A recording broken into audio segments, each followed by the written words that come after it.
Batas naman na nagbababa ng ilang parusa at multa sa motorcycle riders, pirmado na ni Pangulong Bongbong Marcos.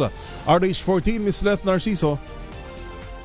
Nilagdaan ni Pangulong Ferdinand Marcos Jr. ang batas na nag-aamyenda sa ilang probisyon ng Republic Act No. 11235 o Motorcycle Crime Prevention Act.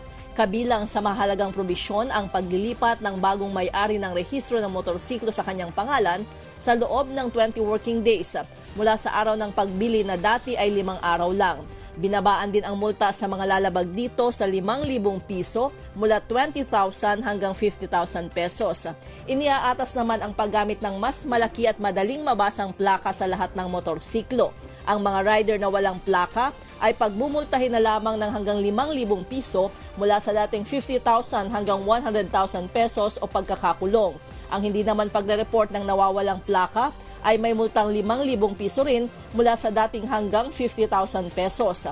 Papatawan ng 6 na buwan hanggang 2 taon na pagkakakulong o multang hanggang 10,000 piso ang gagamit at magbebenta ng pekeng plaka. Hindi na rin basta-bastang kukumpiskahin ang motorsiklo kung ang may-ari ay makapagpapakita ng proof of registration at hindi siya ang may kasalanan sa nawawala o hindi mabasang plaka.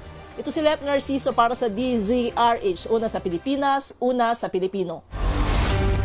Maraming salamat, Ms. Leth Narciso.